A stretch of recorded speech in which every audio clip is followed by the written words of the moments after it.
할렐루야. 어버이 주일에 하나님의 전에 믿음으로 나온 예배자들을 사랑하고 또 주님의 이름으로 축복합니다. 왜 교회는 어버이 주일을 지킬까요? 성경이 효도를 가르치기 때문입니다.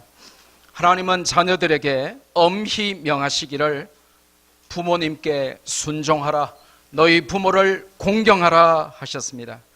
하지만 말세의 특징 중에 하나는 부모를 거역하는 것입니다. 집에서 자녀들이 부모를 공경하지 않으면 우리 가정은 끝났구나 이렇게 생각하시면 됩니다. 말세, 그 가정이 무너지는 시작은 부모를 거역하고 공경하지 않는 것이다 라고 성경은 분명히 알려줍니다. 디모데후서 3장에 말세의 징조들을 설명하시면서 뭐라고 말씀하십니까? 같이 읽습니다. 시작. 사람들이 자기를 사랑하며 돈을 사랑하며 자랑하며 교만하며 비방하며 부모를 거역하며 감사하지 아니하며 거룩하지 아니하며 그랬습니다. There will be terrible times in the last days. The people will be disobedient to their parents. 성경이 뭐라고 말씀하시냐고 하면 말세, last days를 설명하면서 불효가 in the sight of God, 하나님 보시기에 terrible 하다 그렇게 설명하십니다. 그래서 하나님은 자녀들에게 엄하게 명령하셨습니다. 단순히 예뻐져라 공부 잘하라가 아니라 말 잘 들어라를 넘어서 적극적인 효도를 주문하셨습니다. 한번 따라해 볼까요? 적극적인 효도. 그게 뭘까요? 잠언 23장 25절을 같이 읽습니다. 시작. 내 부모를 즐겁게 하며 너 낳은 어미를 기쁘게 하라. 아멘. 여러분은 이 말씀대로 살고 계십니까? 지난 어버이날에 적극적으로 부모님을 즐겁게 하며 기쁘시게 해드렸습니까? 우리 교회 보니까 우리 청년 김영원 양이 이제 다 커가지고 우리 교회 올 때 고등학생이었는데 지금은 시집갈 때 돼가지고 지난주에 엄마 김임수 전도사님을 돈 벌어가지고 이 딸이 다 컸다고 제주도로 효도 여행을 보내드렸어요. 예. 제가 듣고 얼마나 감사하든지 말이죠. 우리 자녀들 지난주에 적극적인 효도를 하셨습니까? 부모를 즐겁게 하며 기쁘게 해드리셨습니까? 식사, 선물, 편지, 이벤트 해드렸습니까? 우리 부산 로고스 인터내셔널 크리스천 스쿨에서는 해마다 가정주간 방학을 맞아서 학생들에게 부모님께 효도하기 숙제를 내줍니다. 하지만 이 하나님의 효도하라는 말씀에 순종하는 학생들도 있고 불순종하는 학생들도 많습니다. 순종하면 복을 받고 불순종하면 미안하지만 심판을 받습니다. 하나님은 이스라엘 백성들에게 가나안 땅에 들어가게 되면 효도하라고 다짐을 받으셨습니다. 강조하시고 또 강조하셨습니다. 각인을 시키셨습니다. 그래서 10계명을 주시면서 하나님께 대한 1계명에서 4계명까지 끝나자마자 인간에게 주신 첫 번째 계명으로 제5계명을 주시면서 부모에게 효도하라, 그렇게 인간에게 주신 제일 큰 계명으로 부모에게 효도하라 하셨습니다. 그래도 잊을까봐 하나님은 이스라엘 백성을 다 모아놓고 복창을 시키셨습니다. 뭐라고 복창시키셨습니까? 신명기 27장 16절 다 같이 읽습니다. 시작. 그의 부모를 경홀히 여기는 자는 저주를 받을 것이라 할 것이요 모든 백성은 아멘 할지니라. 부모를 시시하게 여기고 부모를 아주 무시하며 살아가는 자녀는 저주를 받을 것이요 모든 백성은 거기에 대해서 군소리하지 말고 아멘 하라는 것입니다. 왜냐? 여러분은 대학 나오고 대학원 나오고 여러분은 예쁘고 잘나고 대단하고 굉장하지만 부모님은 여러분보다 배움도 짧고 부모님은 여러분보다 아는 것도 없을지 몰라서 여러분들이 볼 때 부모님이 시시해 보여도 그 부모를 가볍게 여기고 시시하게 여기고 그 부모를 무시하면 하나님이 저주를 내리신다고. 그래서 모든 백성은 이 하나님의 말씀 앞에 아멘하라, 그렇게 말씀하시는 것입니다. 근데 아멘했다고 다 효도하던가요? 아멘했다고 다 순종하나요? 아닙니다. 순종하기도 또 불순종하기도 하죠. 순종하면 하나님은 반드시 복을 주십니다. 어떤 복을 주십니까? 성경을 보니까 잘 되고 장수하는 복을 약속하셨습니다. 형통과 장수의 복이 효자 효녀에게 주어집니다. 에베소서 6장 1절에서 3절 같이 읽습니다. 시작. 자녀들아, 주 안에서 너희 부모에게 순종하라. 이것이 옳으니라. 내 아버지와 어머니를 공경하라. 이것은 약속이 있는 첫 계명이니 이로써 내가 잘 되고 땅에서 장수하리라. 아멘. 하지만 효도하는 자에게 이렇게 형통과 장수의 복을 주셨는데 부모에게 효도하지 않고 순종하지 않는 자들에게는 무서운 저주를 선포하셨어요. 우리 자녀들 정신 차리고 잘 들으세요. 성경 말씀 기록하세요. 여러분이 앞으로 불효하면 어떻게 되는지 여러분이 알아야 돼요. 그래야 부모를 무시하지 않고 함부로 하면 안 되죠. 그래야 그렇게 살지 않아요. 제가 우리 학생들에게 부모에게 반드시 존댓말을 쓰라고 하는 이유가 바로 그겁니다. 부모에게 반말하다 보면 친구에게 하듯이 함부로 대하게 돼요. 그래서 부모님께 반드시 존댓말을 써야 돼요. 아직까지도 로고스 국제학교에 다니면서도 부모에게 반말하는 친구들은 정신 못 차리는 거예요. 반드시 부모님께는 존댓말을 써야 돼요. 부모가 반말을 하면 부모님들은 반드시 저에게 알려주셔야 돼요.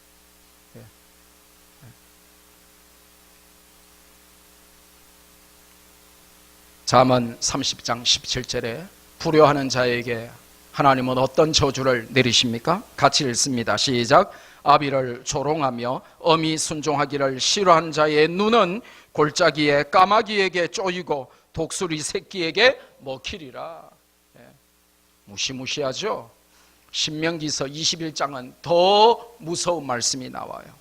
신명기 21장 18절에서 21절 같이 읽습니다. 시작. 사람에게 완악하고 패역한 아들이 있어 그의 아버지의 말이나 그 어머니의 말을 순종하지 아니하고 부모가 징계하여도 순종하지 아니하거든 그의 부모가 그를 끌고 성문에 이르러 그 성읍 장로들에게 나아가서 그 성읍 장로들에게 말하기를 우리의 이 자식은 완악하고 패역하여 우리 말을 듣지 아니하고 방탕하며 술에 잠긴 자라 하면 그 성읍의 모든 사람들이 그를 돌로 쳐 죽일지니 이같이 내가 너희 중에서 악을 제하라. 그래야면 온 이스라엘이 듣고 두려워하리라. 불효자를 어떻게 하라고요? 돌로 쳐서 죽이라는 것입니다. 마을에 있는 모든 사람들이 한 명도 예외가 없이 전부 다 나와서 온 마을 공동체가 돌을 들어서 그 불효자는 돌로 쳐서 죽여버리라는 것입니다. 아니, 효도가 뭐길래 왜 사랑의 하나님께서 이렇게 충격적인 저주를 말씀하실까요? 간단합니다. 효도는 단순한 자식의 도리가 아니라 하나님의 명령이기 때문에 그렇습니다. 눈에 보이는 육신의 부모에게 순종하지 않는 자녀는 눈에 안 보이는 영의 아버지 하나님께도 순종할 수 없다는 것입니다. 땅에 있는 육신의 부모를 기쁘시게 못하는데 눈에 안 보이는 하늘 아버지를 기쁘시게 할 수 없다는 뜻입니다. 그래서 하나님은 효도와 믿음을 동일선상에 놓고 보십니다. 효도가 곧 믿음입니다. 뭐라고요? 효도가 곧 믿음입니다. 효도가 믿음의 증명입니다. 우리 학생들 정신 차려야 됩니다.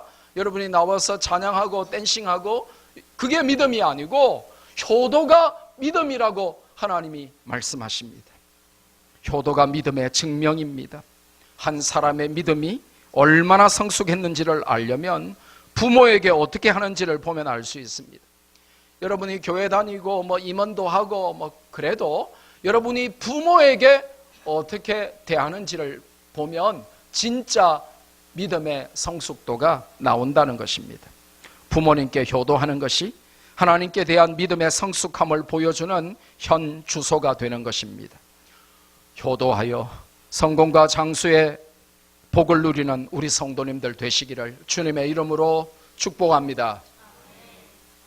특히 불순종의 시대를 살아가며 말세지말의 풍조를 따라가는 자녀들이 정신을 차리고 성경적인 효도를 회복하여 적극적으로 부모님을 즐겁게 하고 기쁘시게 하는 그런 효도를 할 수 있기를, 마지못해 억지로 들어드리는 정도가 아니라 즐겁게 해드리고 기쁘시게 해드리는 그런 성경적인 적극적인 효도를 실천하고 회복할 수 있기를 주님의 이름으로 축복합니다.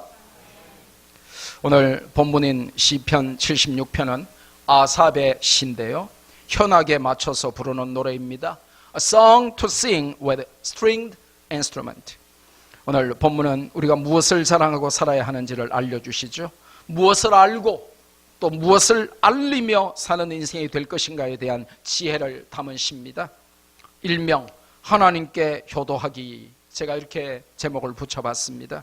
하나님께 효도하는 법을 담은 시입니다.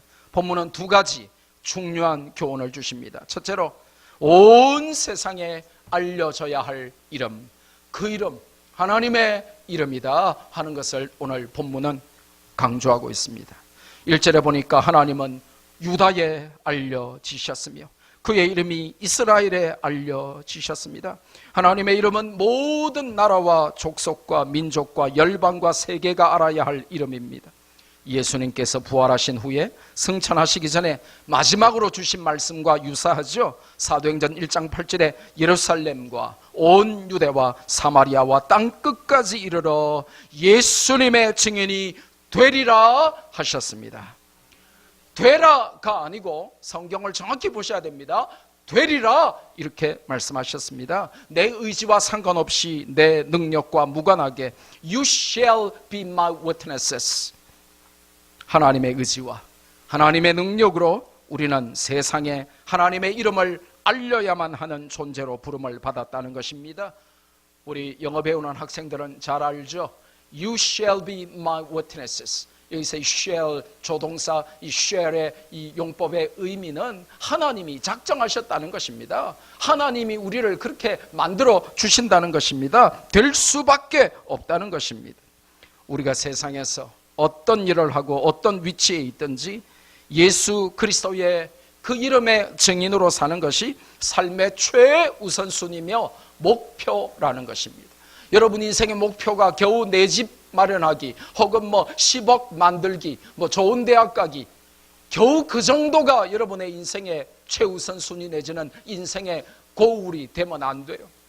하나님의 이름을, 예수 그리스도의 이름을 열방과 세계와 만민 가운데 알리기, 그것이 저와 여러분의 삶의 최우선 순위고 목표가 될 수 있기를 바랍니다. 그러려면 하나님을 잘 알아야만 하겠죠.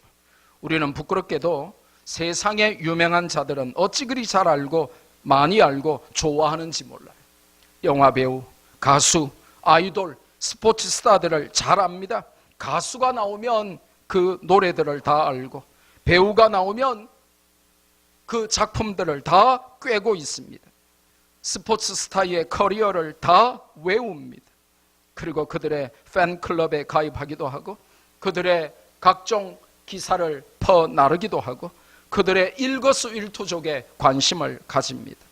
어쩌다가 그들을 마주치거나 만나면 즐거워하고 행복해하고 만민에게 알립니다. 자녀 세대들은 거기에 열광합니다. 제가 늘 말하죠. 다니엘서는 한 번도 읽어본 적이 없는 녀석들이 강 다니엘만 알아요. 다니엘서는 몰라요. 여러분은 혹시 유명한 연예인들이나 스타들을 직접 1대1로 만나서 얘기해 본 적이 있습니까? 여러분 누구 만나봤습니까? 저도 가끔 열차나 비행기 타고 집회 오가다가 유명 인사들을 만나봤습니다. 처음에는 몇몇 역겨운 정치인들을 비행기에서 혹은 KTX 안에서 만났습니다. 되게 불쾌했습니다. 그러다가 비행기 안에서 가수 김흥국과 같이 타고 왔는데 그냥 무반응이었습니다. 비행기를 축구화 신고 타는 사람 처음 봤어요. 근데다가 다리를 꼬우는데 제 쪽으로 다리를 꼬우더라고요. 참 교양과 상식이 없구나. 그러고는 제가 그냥 무반응으로 1시간 내내 정면만 바라보고 그냥 왔습니다. 그러다가 영화배우 한가인과 같이 타고 왔는데 웬 처음에는 한가인인지 모르고 웬 빼빼한 아주 해골같이 생긴 아가씨가 타길래 참 불쌍하다, 병장가 보다 이러고는 봤는데 한가인인 거예요. 그래도 그냥 객관적으로 빼빼하구나 그냥 그러고는 왔습니다. 집에 와서 여보 나 한가인하고 같이 타고 왔어. 그러고는 끝났습니다. 그런데 어제 이한이하고 같이 비행기를 탄 거예요. 사진 찍고 막 난리가 난 거예요. 목사님 기도해 주세요 하고 또 난리 난 거예요. 제가 또 믿음이 얼마나 좋습니까? 그러니까 뭐 애교 부리면서 목사님 뭐 그러면서 기도해 주세요 하고 그래가지고 제가 우리 딸내미 세라라고 보스턴에 있는데 우리 딸내미 보여주게 사진 찍어야 된다 이러니까 냉 그러면서 또 사진 찍어준 거예요. 바로 세라에게 저 사진 보냈습니다. 그랬더니 평상시에는 3일 있다가 답하는 우리 세라가 1초 만에 바로 딸에게서 헐 대박 이런 카톡이 날아왔습니다. 혹시 여러분 목사님 유치하게 이한이하고 사진 찍었다고 자랑하시는 거예요? 이런 말 하지 마세요. 여러분이 만약 여러분 옆자리에 유명 스타랑 같이 앉아서 오고 대화하고 사진 찍고 그러면 1시간 10분 동안 같이 있으면 자랑하지 않겠습니까? 그것도 동네 아줌마도 아니고 이한인데 말이죠. 가까운 친족, 가족, 친구들에게 알리지 않겠습니까? 뭐 당연하겠죠.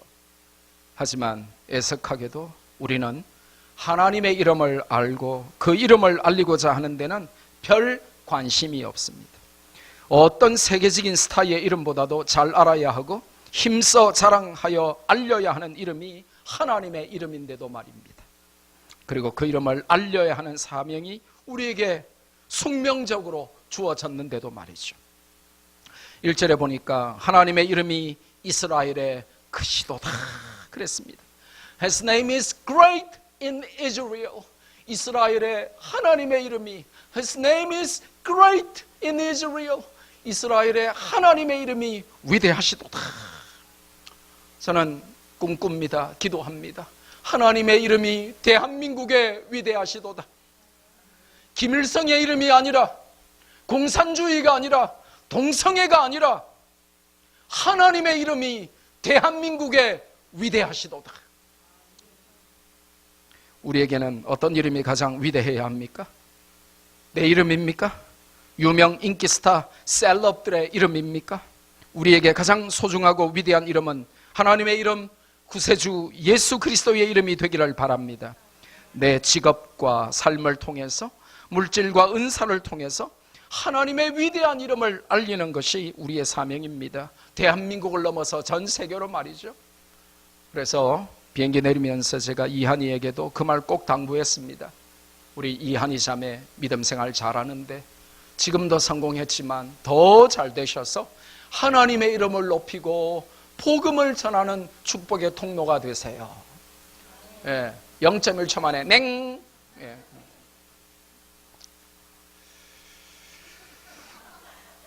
그래서 저는 우리 성도들에게 이번 여름에 반드시 인도네시아 단기 선교에 꼭 참석하시라고 신청하시기를 제가 요청을 드립니다.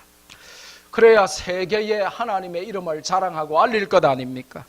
그러면 구체적으로 어떤 하나님을 알고 또 알려야 합니까? 이게 오늘 두 번째 우리에게 주시는 교훈입니다. 알고 또 알려야 하는 하나님의 attributes of God, 하나님의 속성이 있다는 것입니다. 성도는 하나님을 잘 알고 그분을 잘 알려야 하는 사명을 가지고 삽니다. 이것을 한글로는 부르심이라 하고 한자로는 소명이라고 하고 영어로는 calling이라고 합니다. 이 거룩한 부르심을 모르면 몰라도 되는 것만 알고 헛된 것만 자랑하다가 인생이 끝나고 맙니다. 이걸 비극이라고 부릅니다. tragedy. 인생이 비극으로 끝나면 되겠습니까? 우리가 잘 알고 또 알려야만 하는 하나님의 속성은 무엇입니까? 시편 76편 오늘 본문에 등장하는 것들만 살펴봐도 가득합니다. 첫째로 2절에서 3절에 보니까 하나님의 성전에 평화를 주시는 God of peace, 평강의 하나님, 이게 오늘 우리에게 알려주시는, 우리가 또 알려야 할 하나님의 attributes of God, 하나님의 속성입니다. 시편 76편이 만들어질 때는, 쓰여질 때는 그 당시에 지상 최강의 나라가 아수르였습니다. 이 아수르의 군대가 이스라엘을 괴롭히던 때였습니다. 전쟁의 위협과 공포가 이스라엘 백성들을 위협했습니다. 그러니까 예배가 제대로 될 리가 없었습니다. 어떻게 하면 안 죽고 살아남을 수 있을까? 이것만이 그들의 주된 관심이었습니다. 모두들 강하고 잔인한 아수르 군대를 두려워했습니다. 그러다 보니까 마음의 평안은 사라지고 염려와 불안이 그들을 엄습했습니다. 사는 게 아니었습니다. 믿음이고 뭐고 목숨만 살고 보자 하는 심리가 이스라엘 백성 가운데 팽배했습니다. 성전에 모이는 것조차도 이제는 부담스러웠습니다. 마찬가지로 우리 인생에 이런 위기가 찾아와서 당장 경제적으로 막막하고 육신의 질병에 시달리고 인간관계에 파멸이 찾아오면 우리 믿음 생활에도 위기가 찾아오겠죠. 그때 하나님은 그 성전에 평안을 주시는 분이시다라고 말씀하십니다. 무슨 말입니까? 아무리 아수르가 침범하고 외적인 상황이 최악이라도 참된 평안은 하나님 안에 있음을 알려주시고 하나님을 찾는 자들에게 평안을 선포해 주십니다. 2절과 3절을 보면 하나님은 그의 장막에서, 요즘 말로 하면 교회에서 화살과 방패와 칼과 전쟁을 깨부수시는, 없애버리시는 하나님이십니다. 할렐루야! 성전에서 평안을 주십니다. 인생의 위기가 오면 더욱더 예배의 자리로, 교회로 달려나오셔야 됩니다. 인생의 위기가 올수록 하나님과 거리가 가까워져야 합니다. 더욱더 예배에 매달려야 합니다. 예배에 답이 있고 길이 있습니다. 하나님과 멀어질수록 마귀의 밥이 되는 것입니다. 하나님 안에서만 참된 평안이 있다. 어떤 위협과 어떤 질병과 어떤 환난과 핍박 가운데서도 하나님 앞에 나오면 참된 평안이 있다. 평안을 주시는 하나님, 이것이 오늘 시편 76편이 우리에게 알고 또 알려야 할 하나님의 속성이라고 말씀하십니다.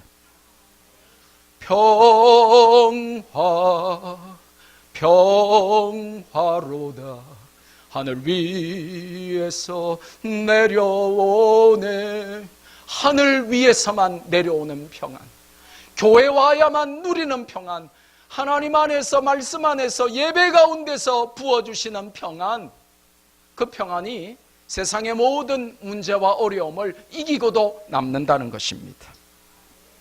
마음의 평안을 잃고 자살로 내몰리는 불쌍한 사람들에게 참 평안은 하나님 안에 있음을 알려줘야 하는 사명이 우리에게 있는 것입니다. 둘째로 우리가 알고 알려야 할 하나님의 속성은 어떤 화려하고 많은 탈취물보다도 더 영화롭고 존귀하신 분이 하나님이시다 하는 것입니다. 아수르는 탈취하는 나라의 전형이었습니다.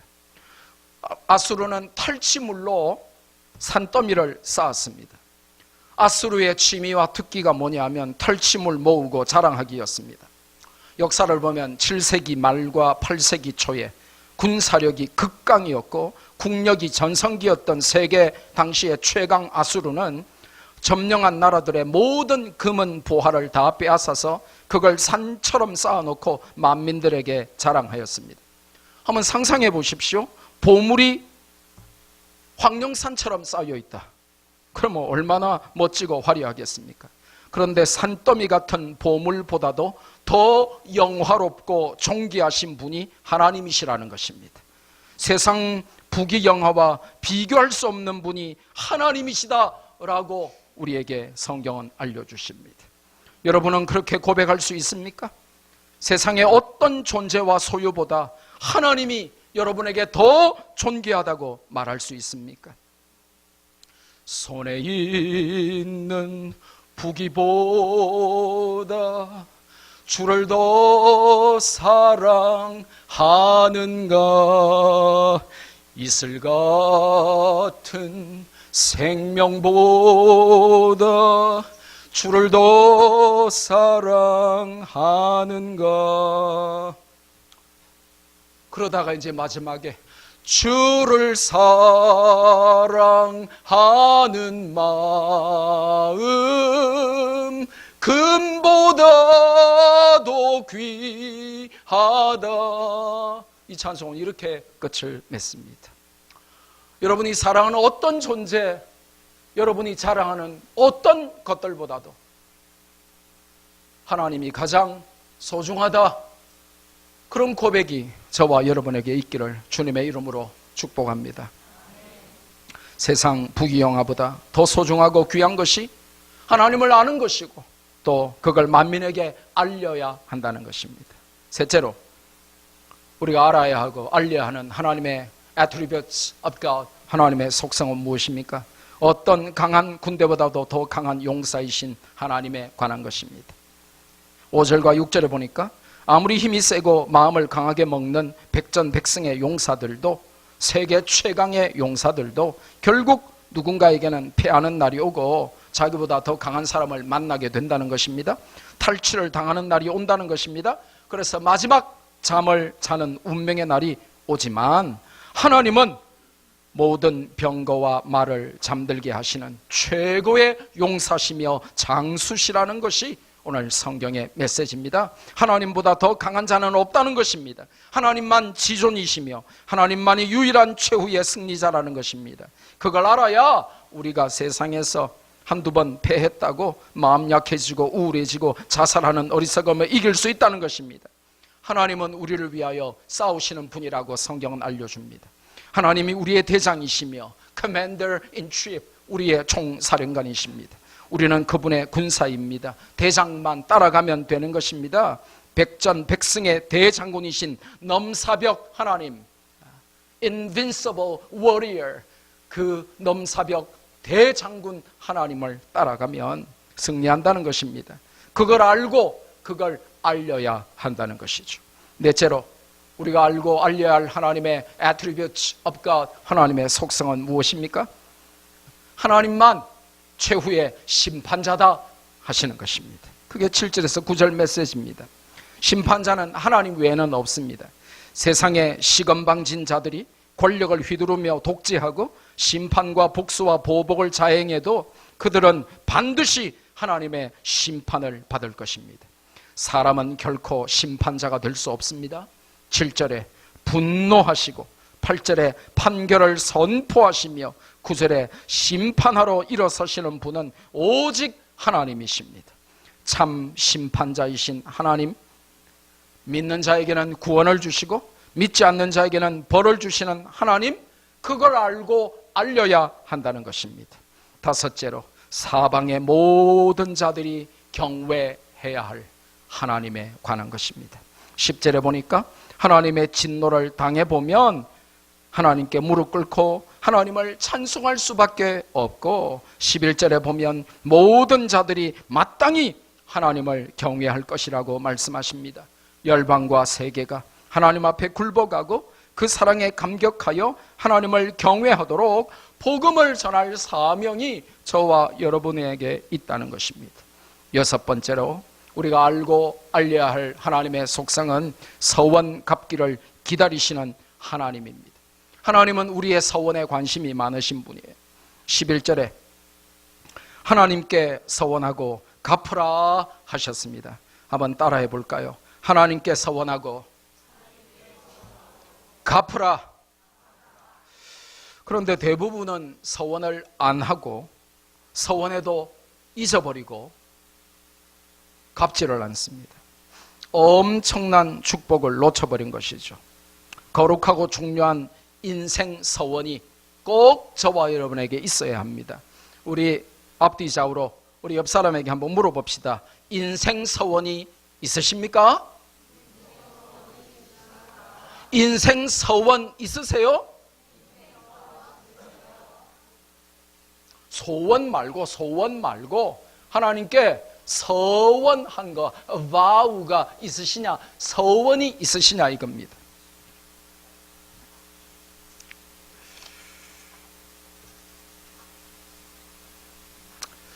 그리고 그 서원이 있어야 하고 그 서원을 갚아야 합니다. 인생 서원이 없다면 참 불쌍한 사람입니다. 근데 생전 서원을 해본 적이 없는 분들은 서원을 어떻게 하냐 이것도 모릅니다. 굉장히 쉽습니다. 오늘 여러분 인생 서원 만들어 보시면 됩니다. 서원은 뭐냐? 요렇게 해주시면 저도 요렇게 할게요. 야곱의 서원 기억나시죠? 하늘에 맞닿은 사닥다리를 보고 하나님의 그 언약을 재확인받고 하나님 앞에 서원하죠. 하나님 저를 다시 돌아오게 해주시면 제가 하나님의 집 교회를 섬기며 10의 1을 하나님께 드리겠습니다 하고 서원하죠. 서원은 어떻게 합니까? 쉽습니다. 뭐뭐 해주시면 뭐뭐 하겠습니다. 이게 서원입니다. 근데 원리가 있어요.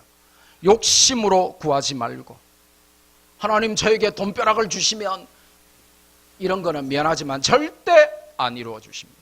그런 거는 서원이 아닙니다. 욕심으로 구하지 말고 하나님의 영광을 위하여 서원해 보십시오. 그리고 손 놓고 있지 말고 그 서원을 위하여 최선을 다하십시오. 내가 할 수 있는 최선을 다하지 않는 서원은 가짜 서원이고 무성의한 서원입니다. 가령 예를 들면 서울대 가게 해주시면 저의 모든 것을 바치겠습니다. 그렇게 해놓고는 공부 안 하고 놀고 있으면 그 서원은 가짜며 하나님을 놀리고 기만하는 악한 행위입니다. 영어로는 이 manipulation이 되는 것입니다. 하나님께서 은혜를 베푸셔서 여러분의 서원을 이루어 주시면 여러분이 서원한 것을 반드시 갚으라고 하나님은 말씀하시고, 서원도 안 하고 이루어 주셔도 갚지도 않는 이 악한 세대에 우리에게 거룩한 인생 서원이 있어야 하고 하나님이 응답하신 것에 대해서 갚음이 있어야 한다고 알려주십니다. 화장실 들어갈 때하고 나올 때가 다르듯이 살면 안 됩니다. 서원해놓고 안 갚으면 어떻게 될까요? 하나님께 거짓말장애가 되는 것이죠. 하나님을 상대로 상습 사기범이 되고 마는 것입니다. 사람에게 거짓말하고 사기를 쳐도 안 되는데 하물며 하나님께 상습적으로 사기를 치면 되겠습니까? 저는 26년 전에 미국 시카고 트리니티 신학교에 원서를 냈습니다. 교수님들이 세계에서 제일 좋은 신학교의 하버드라 그래서 꼭 가서 책으로만 읽던 그 세계 최고의 저자들에게 직접 배우고 싶었습니다. 그런데 원서를 내놓고 그 합격 소식을 기다립니다. 요즘 같으면 이메일로 그냥 탁 1초 만에 올 건데 옛날에는 가는데 보름, 오는데 보름, 또 심사하는데 한 달, 그래가지고 한 2달 걸려야 됐어요. 그 2달 기다리면서 제가 하나님 앞에 서원을 했습니다. 하나님, 만약에 저를 시카고의 트리니티 신학교에 합격을 시켜주시면 제 평생 남은 인생을 전도자로 헌신하며 복음 전하며 살겠습니다. 그리고 부족하지만 지금까지 그 서원을 지키면서 살고 있습니다. 혹시 여러분은 응답받은 후에 안 갚은 서원은 없습니까? 잊었거나 보류 중이거나 떼어먹은 서원은 없습니까?